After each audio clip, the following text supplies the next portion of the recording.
Today I'm going to discuss how I manage the forging scale that naturally develops as you're heating up metal and hammering it on the anvil.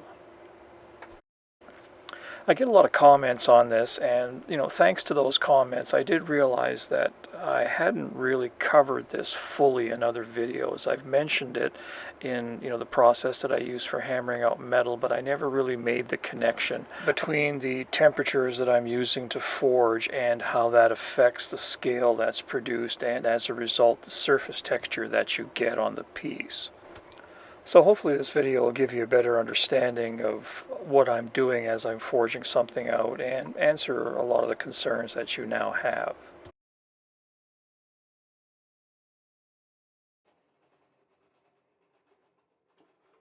The first thing you have to realize about forging scale is that it is being produced every second that the bar is above a bright red heat.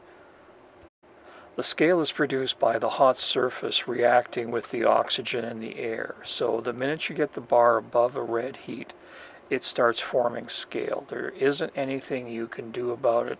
It's just part of the process, and it's always there. Here I've just taken the bar out of the fire, and it appears clean because you can't see any of the dark patches that you normally associate with scale. But it's there. It's just tightly bonded to the surface, so it's all one color. Now, there is a really common misconception out there that if you brush away the scale now, you are going to be able to get a cleaner forging because you're working with bare metal, but that just isn't the case. All you're really doing is just exposing a fresh layer of metal, and that is going to oxidize in an instant, and you're right back where you started. On top of that, you're wasting the best part of the heat by doing this. So this freeze frame is taken during the time that I'm getting rid of the wire brush and reaching for the hammer. This is literally a split second after I'm finished wire brushing. And as you can see, the scale is already starting to form.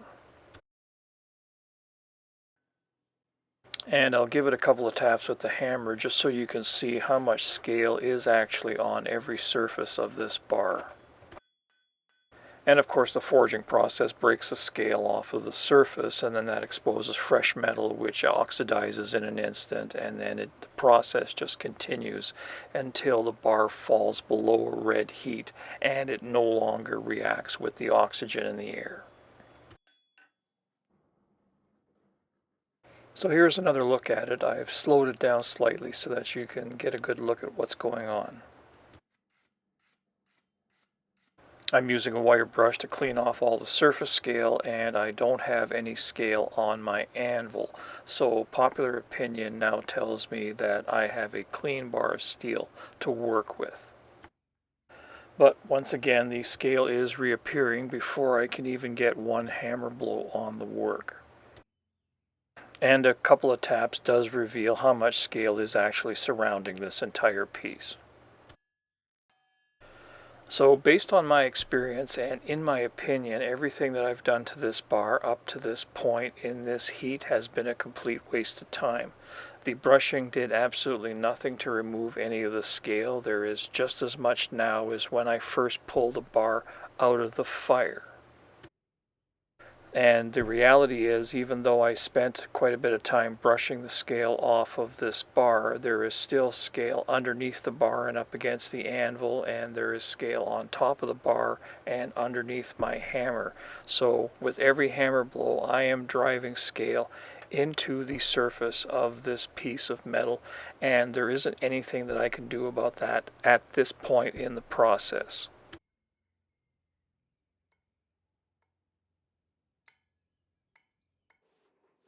So here I'm gathering up all the scale that was left on the anvil just so I can compare it with the next heat, where I'm just going to start forging the bar without bothering to brush any scale off the surface.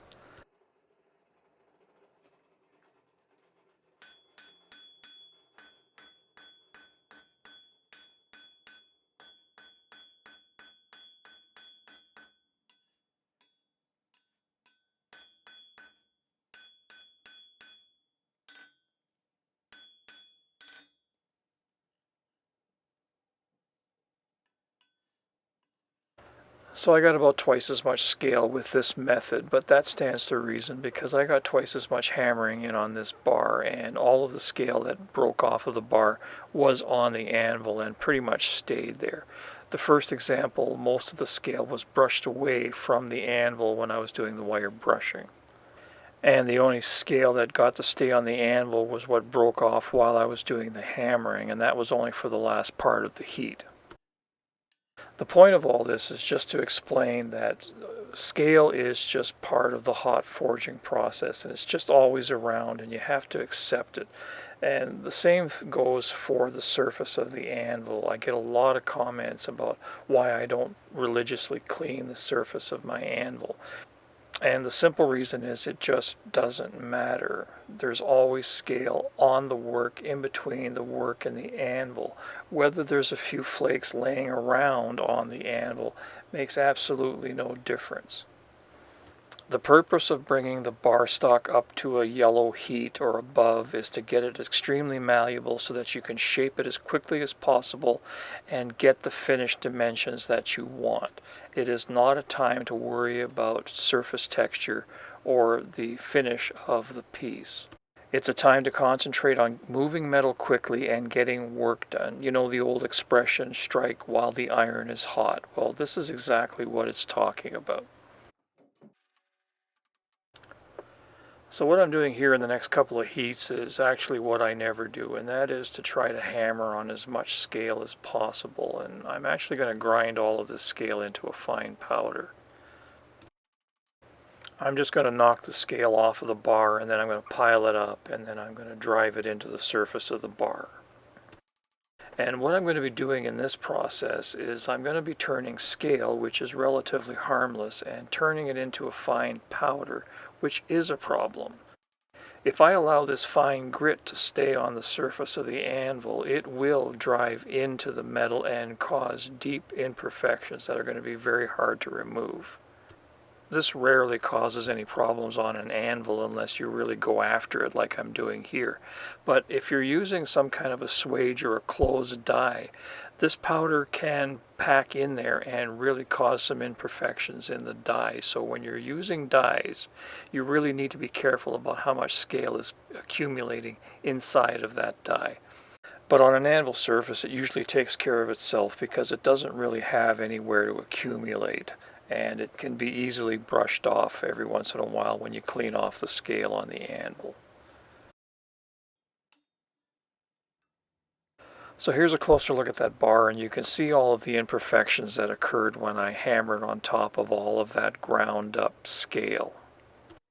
The scale itself is harmless because it's only a micron thick and it pounds down into a very, very fine powder. But if you grind up enough of it, it can build up and you can get some pretty deep scarring, as you can see here. So you can imagine the effect of this on it inside of a die when it has absolutely nowhere to go. So what can you do if you want to clean forging? Well, like most things, it involves advanced planning and preparation. You would start by hot forging the piece the same way you would do anything else, but unlike rough forging where you would bring the piece to its final dimension and leave it with whatever hammer texture happens to be on it, more refined work is usually only brought to about 95% of the finished dimensions.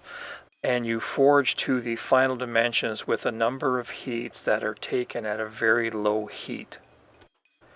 And this does two things. First of all, the hammer has very little effect on the metal when the metal is only at a red heat. So that in itself produces a smoother finish. And secondly, the scale doesn't form at that temperature. So as you're hammering off the scale, you get rid of it, get it off the surface of the anvil, and then as the piece cools down, you are hammering on clean metal. So that allows you to refine the surface and put a very fine texture on the piece. So just to be clear, at this point in the process, all of the major shaping should be done, and all you're concentrating on here is hammer refining the surface of the piece. So here you can compare the section that I didn't forge with the very end of the bar, which actually had the worst scarring, and now that is virtually gone.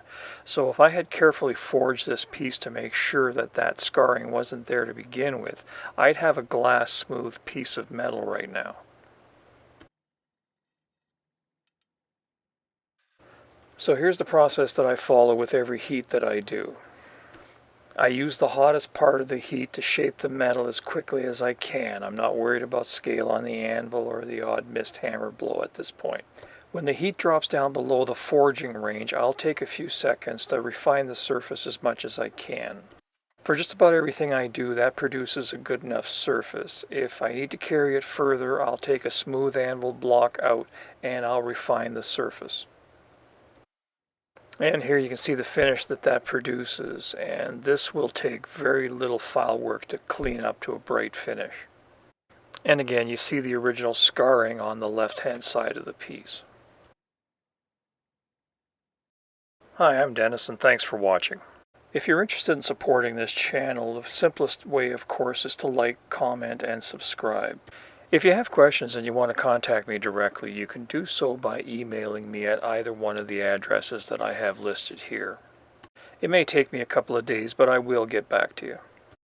Of course, financial support is always welcome. The only product that I produce is the information contained in these free videos. So if you like the work that I'm doing and the videos that I'm putting out, and you can spare a couple of dollars a month, consider becoming a patron by clicking the orange Patreon logo at the bottom of the screen. Thank you, and we'll see you next time.